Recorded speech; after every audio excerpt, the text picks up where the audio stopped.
Los testigos de Jehová, al descubierto. ¿Quiénes son los testigos de Jehová? La Sociedad de los Testigos de Jehová es muy reciente. Su fundación data del último tercio del siglo XIX. Su fundador, el norteamericano Charles Russell, nació en 1852. Sus padres, presbiterianos, le educaron en el protestantismo calvinista. Carecía de conocimientos filosóficos y teológicos. Su profesión fue el comercio. A los 20 años, se reunió con unos amigos para estudiar la Biblia y llegó a la convicción de que hasta entonces nadie la había entendido rectamente. Apoyado en la Biblia, predijo en 1874 que, 40 años después, comenzaría el milenio de la paz de Cristo. Los 40 años se cumplían en 1914 y ese año comenzó la Primera Guerra Mundial. Ante tan manifiesto fracaso, Russell y luego su sucesor, Rutherford, hicieron nuevos cálculos y correcciones complementarias y afirmaron que el milenio se iniciaría en 1918 o 1925. Como tampoco entonces se cumplieron sus previsiones, sus discípulos y sucesores han optado por no señalar fechas y han confesado literalmente lo que sigue. Los fieles de Jehová quedaron desilusionados en sus expectativas para los años 1914, 18 y 25, y su desilusión duró algún tiempo. El nombre de la sociedad, Testigos de Jehová, fue poco afortunado, ya que la verdadera traducción del nombre de Dios de Éxodo 3:14 es Yahvé y no Jehová. Ellos mismos lo reconocen en su libro Cosas en las cuales es imposible que Dios mienta. Dicen, hay muchos eruditos que piensan que su pronunciación correcta es Yahvé, pero a renglón seguido le vuelven a llamar Jehová, y así siguen en todo el libro. Si tanto reverencian el nombre de Dios y saben que no es Jehová, ¿por qué siguen llamándolo así? ¿Esta es la obediencia que prestan a la Biblia? El gobierno central de la sociedad.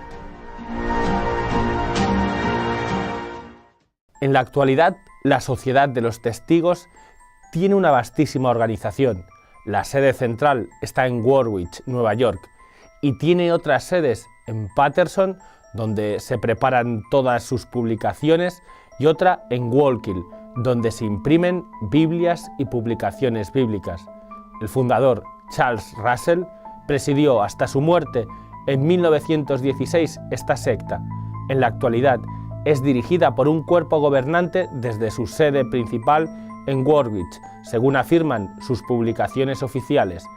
Este cuerpo establece la doctrina oficial a nivel mundial.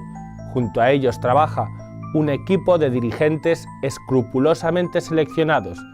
Tienen más cargos y más grados que un ejército. La imprenta que poseen ocupa grandes edificios dedicados a la publicación de libros y propaganda. En 1970 distribuyeron 212 millones de Biblias, libros, revistas y folletos. En la actualidad producen unas 420 toneladas de publicaciones cada mes en la imprenta. Cada imprenta offset imprime entre 50.000 y 74.000 páginas por minuto. El total de publicaciones bíblicas editadas en los últimos 10 años asciende a 20.000 millones. Poseen extensísimas granjas en las afueras de Nueva York.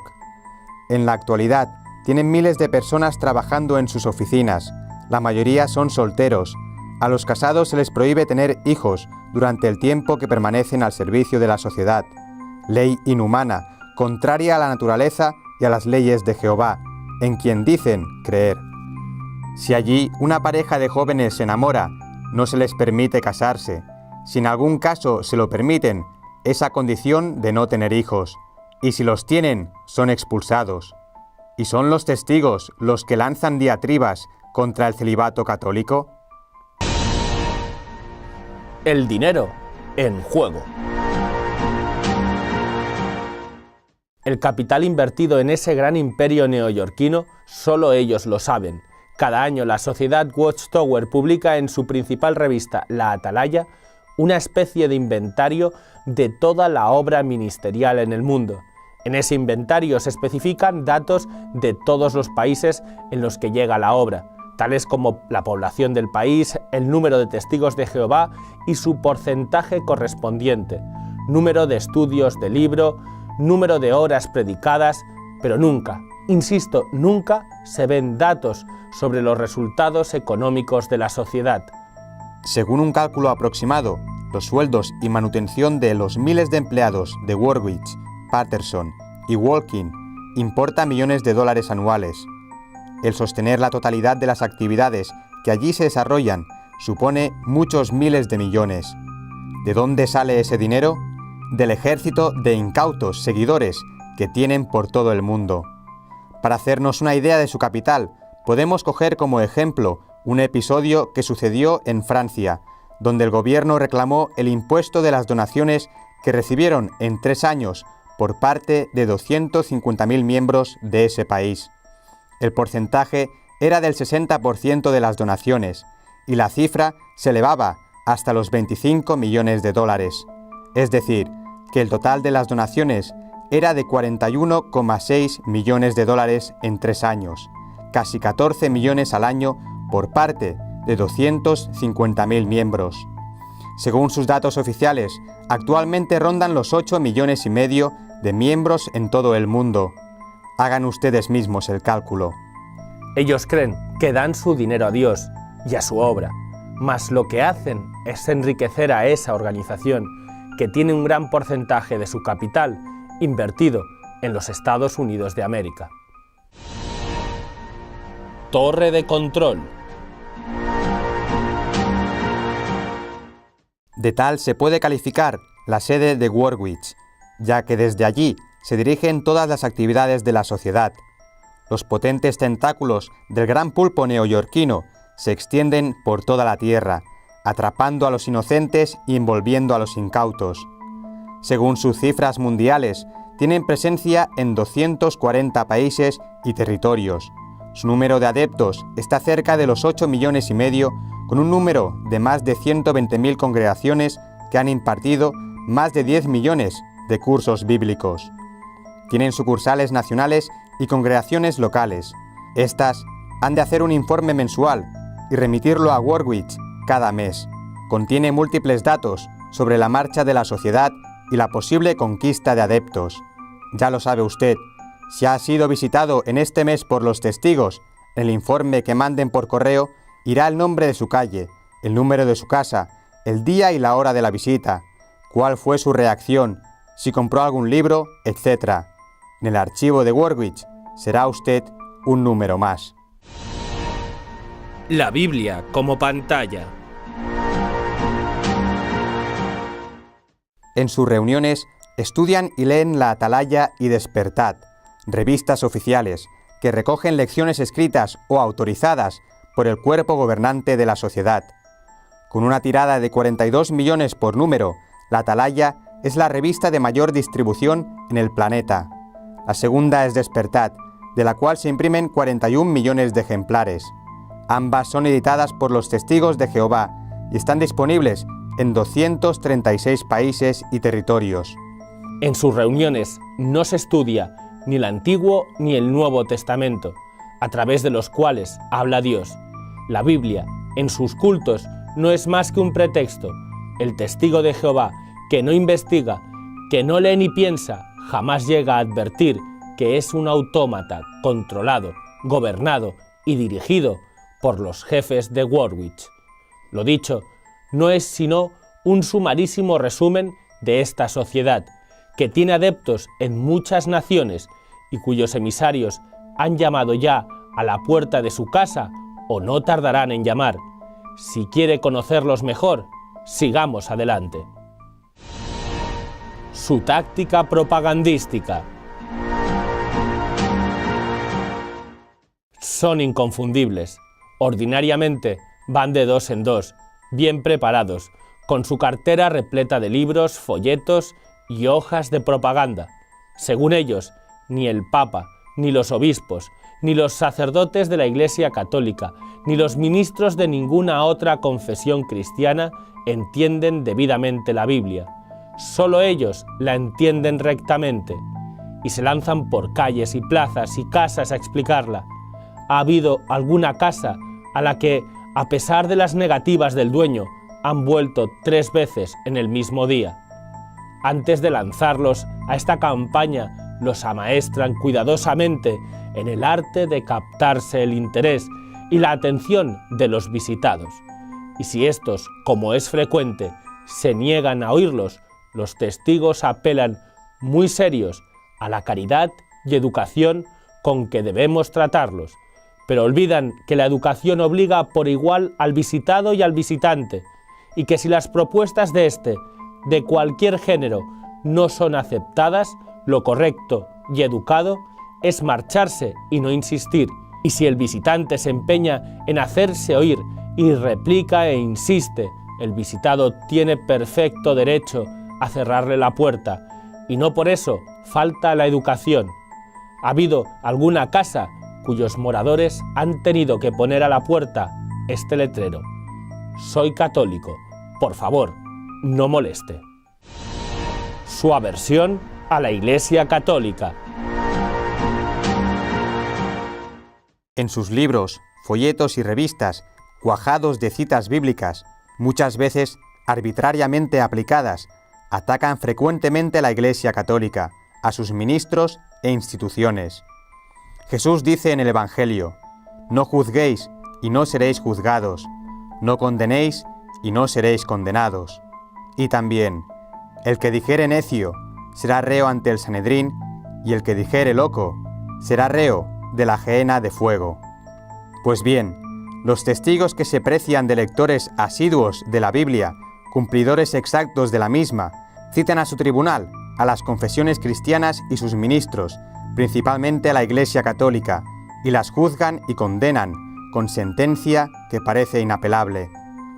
En su libro ¿Qué ha hecho la religión para la humanidad?, cual si fuesen exegetas consumados, declaran que la Babilonia del Apocalipsis, capítulo 17, está constituida por las organizaciones religiosas, entre ellas la Iglesia Católica. Al conjunto de las mismas la apellidan Doña Babilonia, y de ella afirman: tiene que caer la visible Doña Babilonia. La cristiandad ha sembrado en oposición a la palabra de Dios, habiéndose prostituido a los poderes políticos. No puede escapar de ser clasificada como parte de Babilonia la Grande, semejante a ramera. ¿Es esa Biblia realmente la palabra de Dios? Y exhortan reiteradamente a los lectores a que salgan de la cristiandad y se unan a los testigos de Jehová, pintándolos como perfectos cumplidores de la Biblia. ¿Qué dicen de los ministros de las religiones cristianas, por tanto, de los sacerdotes católicos? Espiguemos en los 2 libros citados, mas las espigas recogidas al azar tienen aristas poco evangélicas. En esta labor de difamación emplean expresiones indignas no ya de un cristiano, sino de todo ciudadano correcto. He aquí algunas. La imagen de la bestia es todo sistema u organización religiosa que se parezca a la bestia papal.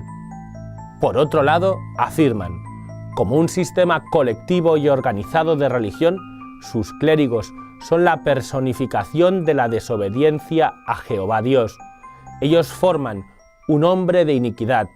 Ahora que Jesús está presente en su reino, ha llegado el tiempo para que aniquile a estos apóstatas. Más adelante afirman: el clero religioso es más reprensible que los comunistas de religión roja. Y lo más curioso es que afirman que así lo dice la Biblia.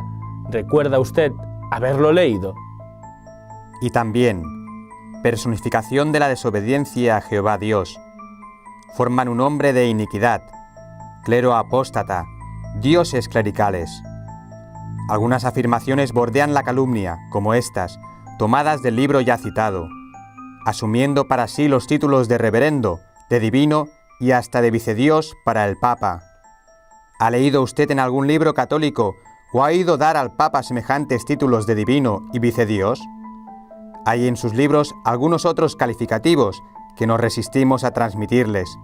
En esto, al menos, no se muestran discípulos de Cristo. Buena parte de esta propaganda en aluvión, muy a la americana, está costeada por dinero de la masonería. De ello hay pruebas fehacientes, y la masonería es una asociación clandestina de carácter marcadamente antirreligioso y revolucionario, al menos en su corriente latina. Sostiene que la Iglesia católica ha de ser combatida hasta el fin. Más adelante veremos el precio que han tenido que pagar los testigos por su alianza con esta asociación.